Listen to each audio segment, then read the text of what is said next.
आपको तकलीफ किस बात की है? रुपए के मजबूत होने की, महंगाई में कमी की। आपके करतूतों पे कोई डील नहीं होगी। 190 मिलियन आपकी जेबों से और आपके अकाउंटों से निकाला जाएगा। तोशा खाना, बुशरा बीबी, जाली पर्दा किया हुआ है, उसके अंदर जो हुकूमत पाकिस्तान के हार और हीरे छुपे हुए हैं वो निकालेंगे। और आप समझते हैं कि आप इस्लामाबाद आए, सिपाही को शहीद करें और लोगों को फूलों के हार पहनाएं और वफाकी हुकूमत देखती रहेगी? नहीं, हर चीज की एक इंतहा होती है और एक इंतहा के बाद जब कोई रेड लाइन क्रॉस करता है तो फिर बहुत सारे आईनी ऑप्शंस मौजूद हैं वफाकी हुकूमत और रियासत के पास। और ये देख लिया है आपने, ये मैं पीटीआई से मुखातब हूं, वो आज अपनी शर्मिंदगी, अपनी शिकस्त और अपनी नाकामी छुपाने के लिए जो उन्होंने पिछले 2.5 साल में इस पाकिस्तान में किया, इनकलाब के नाम पर, सियासत के नाम पर, तब्दीली के नाम पर, आज अपनी शिकस्त, नाकामी, शर्मिंदगी मिटाने के लिए कभी उसे डील का नाम दे रहे हैं, कभी कहते हैं कि अब ट्रंप आएगा तो वो हमारी जान छुड़ाएगा। ये डील की अफवाहें, ये ट्रंप का नाम शिकस्त तस्लीम कर रहे हैं और अपनी फेस सेविंग चाहते हैं। आप क्या नहीं किया? कब से शुरू है? तहरीके अदम एतमाद से आगाज हुआ, कहा कि मैं ये साइफर लहराया है और अब इनकलाब आएगा पाकिस्तान में। पाकिस्तान में पहली दफ़ा चीफ ऑफ आर्मी स्टाफ की अपॉइंटमेंट रुकवाने के लिए लॉन्ग मार्च हुआ। अल्हम्दुलिल्लाह अपॉइंटमेंट तरीकाकार के मुताबिक, आइन के मुताबिक हुई। फिर कहा गया असेंबलियां तोड़ रहा हूं, अपनी मर्जी का इलेक्शन करवाऊंगा। इलेक्शन आपकी मर्जी से नहीं, आइन की मर्जी से और मुकर्ररा वक्त पर हुआ। फिर आपने बगावत की कोशिश की 9 मई, उसमें भी नाकाम हुए। उसके बाद इलेक्शंस में नाकाम हुए। इलेक्शंस के रिजल्ट को ना तस्लीम करके हुकूमत बनने से रोकने में नाकाम हुए। एससीओ कॉन्फ्रेंस को रोकने के लिए जो कुछ किया उसमें नाकाम हुए। 26वीं आईनी तरमीम को कहते थे रेड लाइन है।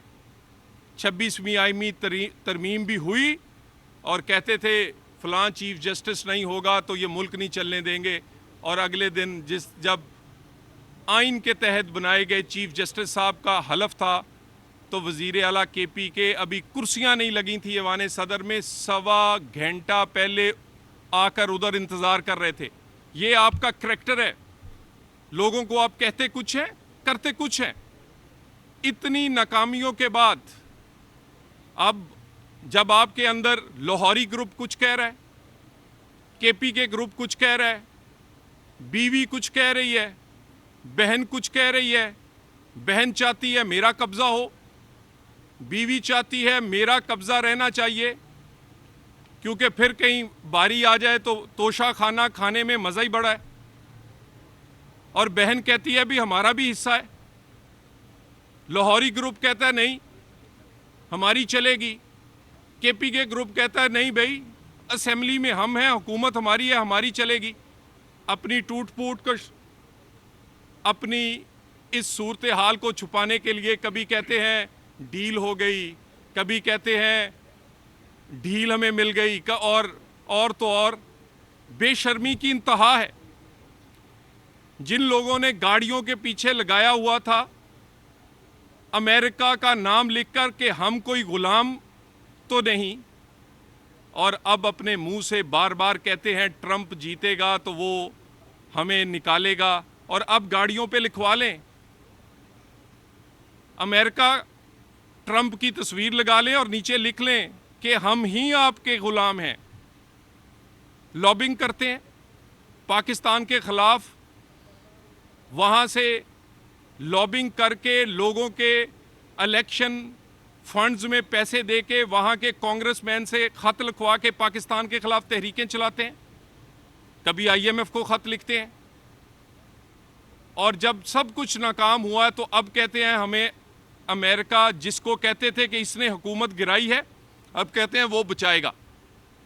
मैं एक अर्ज़ कर दूं, पाकिस्तान में सियासी इस्तेकाम बहुत मुश्किल से अचीव किया गया है। इस सियासी इस्तेकाम की वजह से मुआशी बेहतरी आई है। पाकिस्तान में स्टॉक एक्सचेंज दुनिया की बेहतरीन इस वक्त स्टॉक एक्सचेंज है।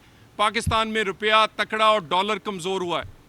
पाकिस्तान में गरीब के लिए सांस लेने का उसे मौका मिला है। जो इन्फ्लेशन महंगाई है वो सिंगल डिजिट में आ गई है, 7% से भी नीचे, जो 40% के करीब थी। पाकिस्तान में लोग इन्वेस्ट कर रहे हैं। एक तरफ वज़ीर आज़म कभी किसी मुल्क और कभी किसी मुल्क अपने मुल्क के लिए इन्वेस्टमेंट मांगने के लिए जगह जगह जा रहे हैं, और कुछ लोग यहाँ जब इन्वेस्टमेंट आने लगती है, जब कोई बड़ा इन्वेस्टमेंट या दोस्त मुल्क आना चाहता है तो एहतजाज का आप ऐलान कर देते हैं। एससीओ में क्या तकलीफ थी आपको? उससे 2 दिन पहले सऊदी डेलीगेशन आया, उसने अरबों डॉलर की इन्वेस्टमेंट अनाउंस करनी थी, उसको रोकना चाहते थे। एससीओ के बाद सीपेक 2 शुरू होना था, चाइनीज़ वज़ीर आज़म इधर आया हुआ था, उसको आप क्या पैगाम देना चाहते थे? और ये जो सियासी इस्तेकाम है और पाकिस्तान में पाकिस्तान की इकॉनमी, गरीब का चूल्हा चलना शुरू हुआ है, इसको रुकने नहीं देंगे। इस सियासी इस्तेकाम की बहुत बड़ी कॉस्ट पाकिस्तान पेश कर चुका है। इसकी बहुत बड़ी कीमत पाकिस्तान के आम लोग, 24 करोड़ लोग और ख़ुसूसन हमारे वो मेहनतकश और मज़दूर पे कर चुके हैं। लोग आज भी बिजली गैस के बिल हों या आम ज़िंदगी, उनके लिए गुजारना मुश्किल है। अगर उनके हालात बेहतर होने लगे हैं, अगर एनर्जी की प्राइस नीचे आ रही है, अगर पेट्रोल या बिजली की कीमतों को नीचे लाने की हुकूमत कोशिश कर रही है, अगर पाकिस्तान में डॉलर कंट्रोल की वजह से और पंजाब में ख़ुसूसन जितने की रोटी थी उससे 10 रुपये कम पे आज भी 13, 14, 15 रुपये पे मिल रही है और दूसरे सूबों में 25 पे, तो ये सारी चीज़ें आपको तकलीफ़ किस बात की है? स्टॉक एक्सचेंज की बेहतरी की, रुपए के मजबूत होने की, महंगाई में कमी की, पंजाब और वफाकी हुकूमत के उन इकदामात की जिनका तल्लक डायरेक्टली आम आदमी से है।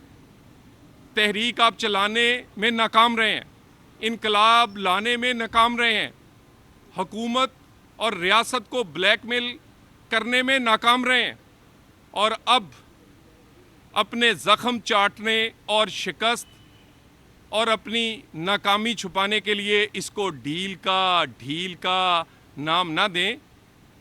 आपके करतूतों पे कोई डील नहीं होगी।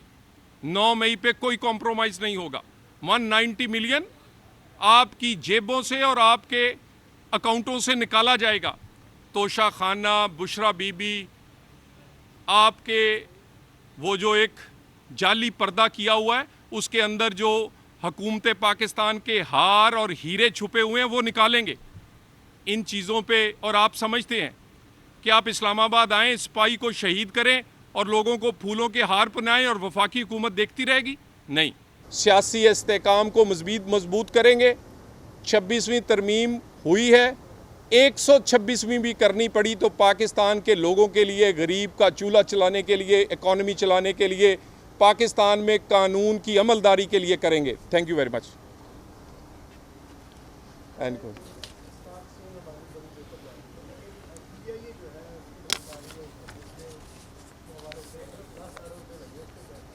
देखिए, पीआईए की निजकारी, सबसे पहली बात तो ये है कि आप ये अप्रिशिएट करें कि निजकारी का एक मुकम्मल वो जो प्लान था वो इम्प्लीमेंट हुआ पहली दफ़ा।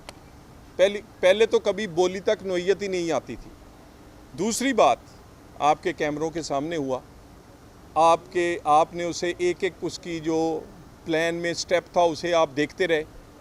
उसकी शफाफियत पे किसी ने आवाज़ नहीं उठाई, कहा कि बिल्कुल प्रोसेस ठीक हुआ। अब रही कीमत की बात, तो अभी तक हुकूमत ने उस कीमत को तस्लीम नहीं किया। यकीनन हुकूमत के पास और बहुत सारे ऑप्शंस हैं, तो हमें थोड़ा इंतज़ार करना चाहिए।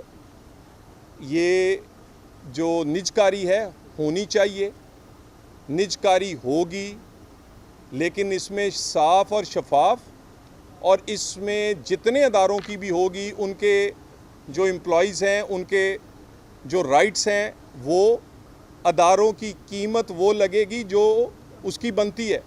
तो ये फ़िक्र ना करें कि किसी को कीमत से कम या शफाफियत के बगैर ये निजकारी होगी, निजकारी चलेगी और इंशाल्लाह आगे बढ़ेगी। सर ये बताइएगा, आईनी तरमीम में फिर से आईनी तरमीम की बातें नोटिस कर रही हैं, क्या देखते हैं? देखिए, गुजारिश ये है, ये पार्लियामेंट का हक है। आप ये नहीं कर सकते कि आपका जिस दिन दिल चाहे आप पार्लियामेंट के बनाए हुए वज़ीर आज़म को घर भेज दें और जिस दिन दिल चाहे आप उसके बनाए हुए आइन को पीसीओ और एलएफओ बना दें। पार्लियामेंट का हक है, पार्लियामेंट जब चाहेगी तरमीम हो, कोई कानून हो, किसी फ़ैसले को बदलना हो, parliament mother of all institutions है। इसी पार्लियामेंट ने ये अपने आइन से बाकी जो अदारे हैं ये इसको पैदा किया है, इन्होंने इन अदारों ने जन्म लिया है। सो पार्लियामेंट अपना काम करेगी और पार्लियामेंट पाकिस्तान की ज़रूरत के मुताबिक अपना काम करेगी। अच्छा, एक ऐड कर दें कि काजी फाइज़ के साथ जो सलूक लंदन में हुआ है उसके हवाले से आप क्या कहते हैं? मियाँ साहब भी वहाँ पे हैं, उनके खिलाफ भी वहाँ पे यही कुछ हो रहा है। देखिए, गुजारिश ये है कि मियाँ साहब एक बड़ा दिल रखते हैं, सियासी लीडर हैं, मगर अगर आप अपने चीफ जस्टिस जिसको कि उस मुल्क में एक एजाज़ से नवाजा जा रहा है, जो कि लोग इस पे नाज कर रहे हैं और पूरी दुनिया कह रही है कि ये पाकिस्तान को ये एजाज़ मिला है, इस अदारे में इन्हें एक्नॉलेज किया गया है, और वहाँ पर अगर एज ए पाकिस्तानी सोचें तो शर्म की बात है कि गाली, धक्के, तशद्दुद, ये क्या आप इमेज दे रहे हैं पाकिस्तान का पूरी दुनिया में? पाकिस्तान ऐसा तो नहीं। पाकिस्तान में लोग बड़े बाअदब हैं, तमीज़ वाले हैं, उन्हें बात करनी आती है। एहतजाज अपनी जगह, बदतमीज़ी, गालम गलोच और बार बार इस तरह का रवैया ये नाकाबिले बर्दाश्त है और इस पे कार्रवाई वज़ीर दाखिला ने शुरू कर दी है। और ये समझते हैं कि इनके जो बड़े हैं वो अब माफ़ियाँ मांगते फिर रहे हैं। कभी लाहौर माफ़ी के लिए जाते हैं और कभी पेशावर जाते हैं और कभी इस्लामाबाद जाके पाँव पड़ते हैं। तो ये लोगों भी तमीज़ करें, ये सीखें, नहीं तो पाकिस्तान और दुनिया में जो आइन और कानून है वो इन्हें तमीज़ सिखा लेगा। Thank you very much.